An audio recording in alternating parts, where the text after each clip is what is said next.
Well, it was an interesting night here in Abu Dhabi. The Emirates have beaten the defending champions, the Dubai Capitals, with some sensational bowling up front,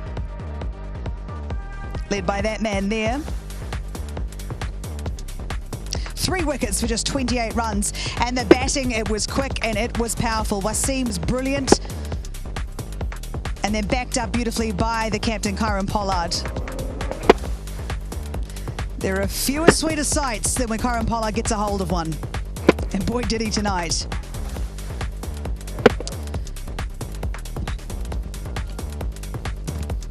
So they have secured their place in Qualifier 1, taking on the Desert Vipers. They get 2 bites at the cherry.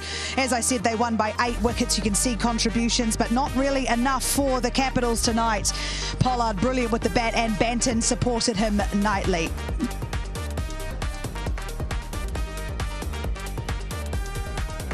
Paras Mhambrey joins us tonight. He is from Emirates, the bowling coach, good friend of Rowan Gavaskar, which means we should be really questioning what he's all... Just joking, Ro. We love you. I'm just joking. We love Ro.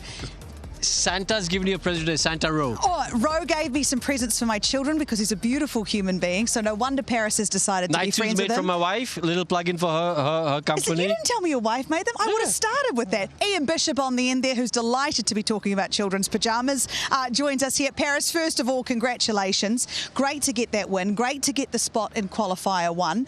What was most pleasing for you tonight? Yeah, thank you. I think, firstly, obviously, it's great to qualify. But just purely happy with the way we bowled. And I think this is the last 5 games for us. It's just the way we bowled, and especially the power plays. We tried to maintain the pressure, picked up wickets. But yeah, I'm very happy with the way the bowlers have turned up for the last 5 games, and can't get better. I just want to say, he's a bowling coach when he's not mentioned one word about the batting. And he's just got, the last 5 games we bowled well, this game we bowled well. Nothing about KP's massive 6 inning. I'm just handling my department. I'm just focus on my department and leave the rest for the others. That's so smart. Stay in your lane. Yeah. I should try and do that more often, but I don't really know how. But Paras, let's talk about some individual performances that really stuck out for you tonight with the ball. We have to probably start with Gazumfa. He was superb. His 3 wickets. Yeah. That caught and bowled specifically was magnificent. Yeah. What a catch. Did he break his hand? He hit that. Jimmy Neesham hit that hard. Is his hand okay? I think that was a blinder. Never expected, honestly. I thought everyone in the dugout was like, wow, what was that, Didn't expect, especially at the crucial stage. You know that Neesham can hurt you, and he's able to go big. But very happy. We were kind of surprised, happy. Yeah. But here it is here. Ian Bishop, when you watched this in action, what was going through your mind? Well, you don't have time to think as a bowler, and I think that's a good thing, because if you had a half a second to really assess how firmly it was coming back, you probably wouldn't put your hand there with full confidence. So I think those are the type of catches that help to turn a season or help to push a team forward and commit to winning ways. Yeah, absolutely. It sort of felt like momentum just even further swung in your direction with that one there, Paras. But let's talk about the spin bowling tonight and how crucial it was, how much impact your spin bowlers had. What did you like about it? I think we used the conditions very well. The wicket was, when we batted, knew that wicket would be on a slower side. That's what we've seen in the last few games. Using the pace variation was important. I thought Shakib did well with the pace variation. Also the fact that we've really kept it simple, and that's the discussion that we've been having in the dressing room, is like, just keep it simple. I thought the wicket is there. It's going to be helpful. I think you're going to pitch the ball in the right areas and be aware of what speeds are working for you and not. And I think just build on that. Ro, do you think tonight that it was Emirates' great bowling, or it was some also poor batting from the Capitals that led to that slightly lower score? Well, I think there were a couple of silly mistakes from the Capitals batting. I think that run out was a big turning point in the game. But you've got to give credit to the Emirates bowling. I think right from the season, what we've seen from them is the fact that they pick their bowling 11 according to the pitch that's out there. We've seen a lot of changes. Horses for courses. That's been the mantra throughout the season, and that's what they've been doing. They've been picking. And Paras told me this early on in the game at Sharjah. You said you all had picked against the Sharjah Warriors, Zahur and Ul Haq because their matchup against the Sharjah Warriors openers was excellent. Yeah. Their numbers suggested that they were a really good matchup against Tom Collor-Cadmore and Johnson Charles. So there's a lot of research that goes behind not only just your picking of the 11, but when everyone bowls as well. Isn't that correct? Yeah. I think that's what you go. That's how you go, right? It's matchup is the right word that you use out. It's important to be aware that what are your matchups, but also the fact that to be able to execute, it's the second bit that's important. I think we'll be able to do that, and that's pleasing, really. I just want to ask you one question, Paras, is that Waqar Salamkil was with the My Emirates last year. Yeah. Kieron Pollard's record against him is something spectacular. Every third ball goes for a 6. Yeah. Did something happen behind the scenes that you want to tell us about? Because it just looks like when KP's out there, I guess Waqar Salamkil is like bam, bam, bam. Yeah. Not that I'm aware of, but as you rightly mentioned, I think it's a great matchup. I think it's always you've seen till now that Paulie has an upper hand with but especially I think it's when you bowl into a batter like that, you realize that he's pretty much under pressure, and I think that opened the gates for us, and very critical stage that over, and I think and then it's just fizzled out, really. Yeah, Paras, we were just looking for some gossip there, to be perfectly honest with you. No. Hey, Bish, let's have a look at Gazumfa and his 3 wickets tonight. He was brilliant. He used the Gazumfa. He used the conditions. Bless you. He used the conditions perfectly well. When you watch this young man in action, what do you like about him and what he offers the My Emirates? Well, as a finger spinner, he's control of length. He has the doosra, he can deviate the ball both ways, but all of that is useless unless you can control the length that you bowl. And it just keeps batters guessing. They don't know already which way it'll be turning, and they don't get much time with pace through the air. And we can think of someone who was at his best doing it with Sunil Narayan when he was at his absolute best. Pace through the air, onto a length, both-way deviation. So Gazumfa, still a young man, is really, really good at that. Yeah, Paras, what's he like off the field? Is he sort of a quiet young man? Has he been easy to work with? Does he take direction well? Yeah, he's very easy to work with, and I think what helps these guys have been playing around all over the world under different coaches and different teams, so kind of get used to the different environments they're playing in, and easy to work with. Yes, as Bish just mentioned, I think special in terms of the variations that he brings, pretty much like Sureen. He's getting there. He's kind of finding his footholds now, understanding what his strengths are and areas that he should be little kind of keep away from. But as he's a nice guy, a lovely lad in the team, and great to work with. Let's talk about Kieron Pollard. Bish, a man you know very, very well, and the way he batted tonight. It's so good. There is, like I said before, there's nothing sweeter than watching him in full flight. He's having a good time at this tournament, it feels like. I like the way he's operating. I like the way he's inspiring. He's right in there as captain, and he's leading by example. That has always been Kieron's way. He takes leadership very, very seriously. And what I've found is that over the last 2 or 3 seasons, he has batted, maybe not this season as a whole, but he's been batting as well, perhaps, as he was doing maybe 8, 9 years ago. He seems to have revitalized himself at the back end of his career. And tonight, he came in and he showed that once there's time, he didn't feel under pressure because he soaked up 7 out of 10 dot balls, because he knows that down when it's really required, he can muscle the ball over the boundary. So he has those smarts as well that I think common sense prevails in this game. It certainly does. And Paras, before we let you go, you guys had a little bit of a slow start in this tournament. You've qualified now. Things are looking good. You've got a real bit of momentum heading into the qualifiers. What's happened? What have you put that down to? The bowling bit, I guess. I've got to take credit for that. Why wouldn't I? You just give it this guy, yeah. But I think it's important at the back end. You got the momentum going, and especially you want to win. Yeah, we were scratchy initially. We never been the best of starters. I think similar this game as well, this tournament so far. But pretty happy the way we've come back, just kind of gelled together. I think we stuck together. That's important. Sometimes what happens when you don't have the initial bit, obviously the tournament doesn't go your way, it's easy to scatter. But I think where Paulie has come in and kept everyone together, and I think that has really worked. So yeah, one step at a time for us. We've done well. All the departments are getting better. Yeah, we're still scratchy sometimes. I thought we just have butter fingers on the field. but the catching bit. But I thought we're getting better now. Does that come under the bowl? No, that's all right. We won't talk about that. Hey, thank you so much. Doesn't come under the bowling. No, I didn't think so. Hey, Paras, thank you so much, and all the best for the next stages of the tournament, and congratulations on your success so far. Thank you. Thanks, Thank you. Thank you. Thanks. Ro will call you. He will call you to debrief. Boys, okay, so we've got to talk about the Dubai Capitals, defending champions in this tournament, and they sort of looked constantly behind the 8 ball tonight, I thought, in this game. Yeah, I thought you're right. Absolutely not. That for one phase of the game, could you say they were ahead in the game? Opening partnership of 26 runs, that was probably the only time we thought, okay, listen, it's a slow start.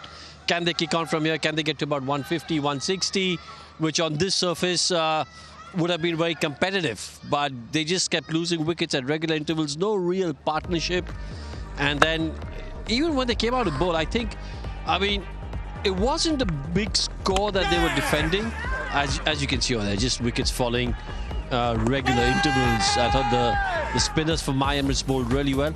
But when they came out to bowl, I was a little surprised that Paras Mhambrey came into the action only after the power play, because he has been the main wicket taker. And maybe if he came on to bowl a little earlier, look, my Emirates got off to a good start, like a really good opening partnership. If he had come in, maybe picked up a few early wickets, could have put a little bit more pressure on the My Emirates team. Well, when the My Emirates came out to bat, they were slow. They were considered. They didn't rush anything. They sort of gave themselves time. I guess that's what you can do when you know you have the power in the middle order, like we saw with. And you're chasing a moderate total. Yeah. So Andre Fletcher coming in decided that he would take his time to get into his innings. That first over that he sort of played out the first 5 or 6 deliveries, because he knew that he needed to get himself set. But you're absolutely right. Pollard, with his power down the back end, gives you a sort of a comfort zone. But I still do believe it was smart cricket on their part. They know it's a moderate total. Don't take any risk. Don't give Waqar Salam Keel anything as late. We thought he was late into the bowling attack as well. So I thought it was sensibly played.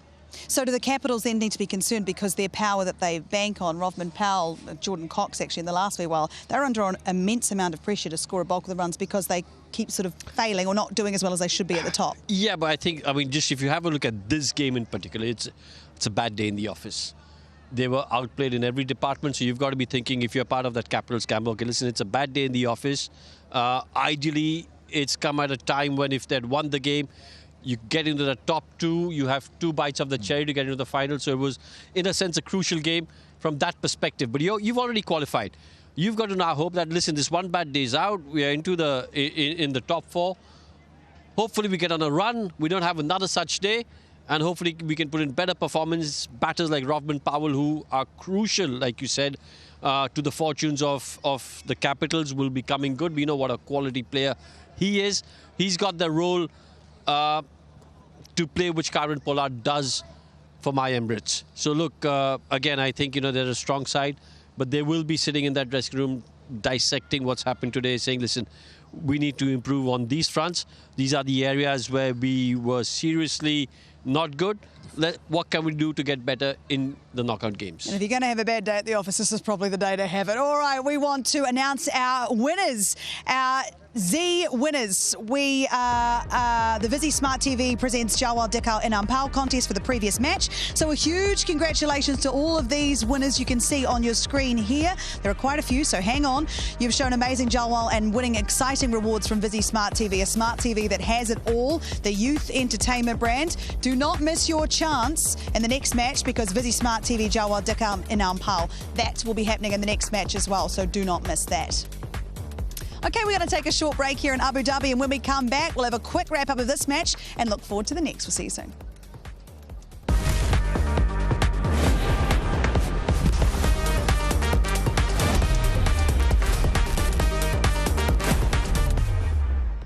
Welcome back to Cricket Safari tonight in Abu Dhabi. My Emirates with an 8-wicket win against the defending champions, the Dubai Capitals. It puts them qualifier 2, which means they're in qualifier 1 against the Desert Vipers. They get 2 bites of the cherry. The Dubai Capitals, despite the loss, have still qualified, and the race is on for the bottom of the table. I've got Rohan Gavaskar and Ian Bishop still alongside me. And boys, when you look at that points table, I mean, it's all pretty close. Apart from the Sharjah Warriors falling out the other night, everyone's been right in it, haven't they, Ro?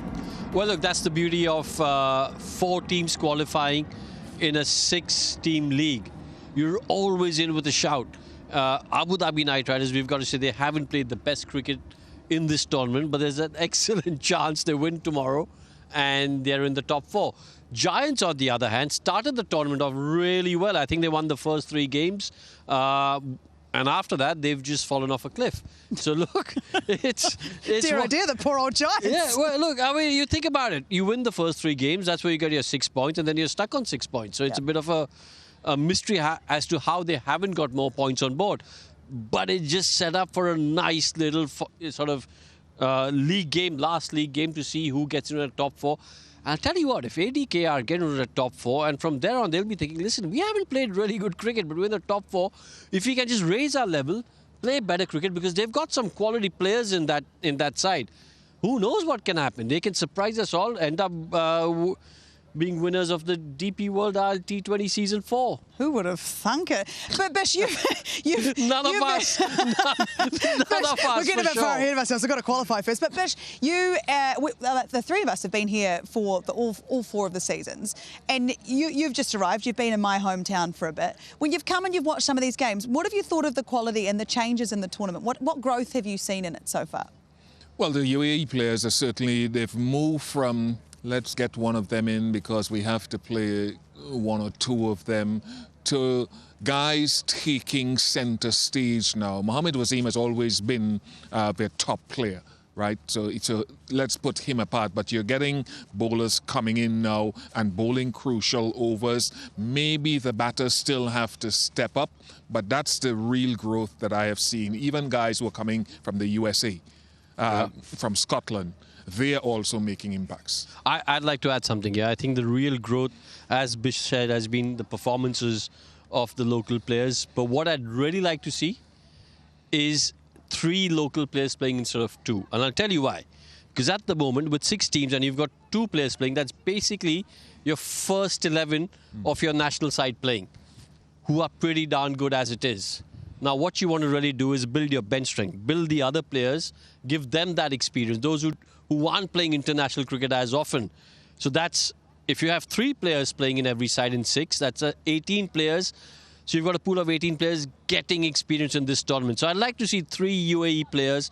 Obviously, it's not up to me. What do you mean, Ro? You say it with such conviction. I'm just saying this is what I'd like to see, 3 UAE players in the playing 11, because this will give a lot of the players excellent exposure to handle international games. Absolutely. And Bish, I want to go back to Mohammad Wasim that you mentioned just earlier, and how the start he got his team off to tonight with his 27 off 19 balls, the way he went about it. Does it show maturity, his innings there at the top? Does it show good positivity with an interesting total to get? Well, there's a guy who knows his game, right? He took 18 off the first over ball by David Willian. Remember, he got over 300 runs in the first couple years of this tournament. He had a decent season last year as well, and he's on the cusp of another 300-run season. And he can score at pace as well.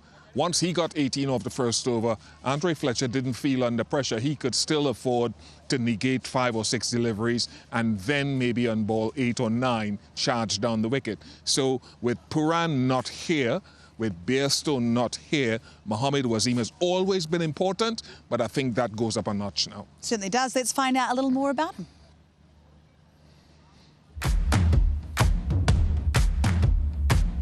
Wasim is probably the best UAE player around. He has exceptional talent. Oh, that's tremendous power. Oh, wow, plenty on that. Sixes मारना पसंद है, लेकिन मारना आसान भी नहीं है ऐसे, लेकिन उसके लिए हमने बहुत से काम किए हैं, बहुत मेहनत की है इन सिक्सेस के लिए। कोशिश करता था मैं ज़्यादा रेंज हिटिंग और पावर हिटिंग नेट्स में कर सकता था, लेकिन नेट ख़त्म होने के बाद नेट्स में मैं हमेशा प्रॉपर बैटिंग करता था।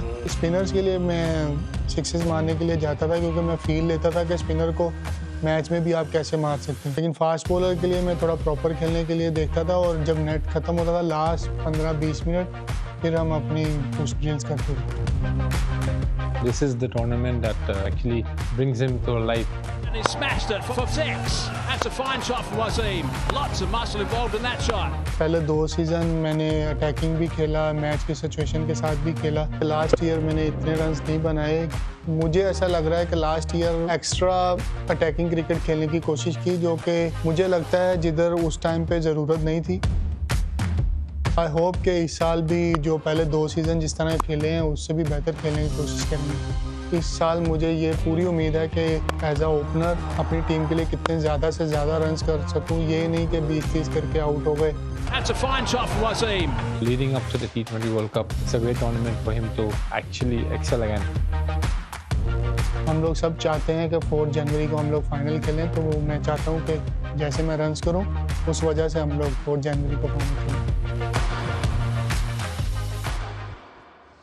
Yes, awesome to see a young player from the UAE doing so well and continuing to do so in Season 4 of the DP World ILT20. And it kicks on, it rolls on to tomorrow. It's another big matchup. It is ADKR taking on Golf Giants. Now, Golf Giants know how to win this title. They had, I'm going to say, a torrid season last season. They started off very well. ADKR, well, we're as shocked as they are that they're here at this particular juncture because they have got the most extraordinary players, but they haven't been able to piece it together. Ro, do you know why? Honestly, I've got no clue because when you look at their side, you've got someone like Dreras, Sunil Narayan, Alishan Sharifu, I think has been impressive throughout the years, over the last couple of years as a batter. You've got Phil Salt right up there. So look, Ajay Kumar again has been really impressive with the ball. He's been one of the shining lights for ADKR. It's been a mystery to me, to be completely honest, as to why they haven't performed consistently well. Bish, who are you picking tomorrow? ADKR. Ooh! Oh, I think I know why too. I mean, what about you, Ro? Yeah, I can't go against Bish. I'm going ADKR too. We're all going for ADKR. Up the ADKR. Good luck to them. Thank you so much for joining us here in Abu Dhabi. It's been a great night if you're a My Emirates supporter. They have won by 8 wickets. They qualify in second place. They get 2 bites of the cherry. What's going to happen tomorrow? Well, you better join us. We'll see you then.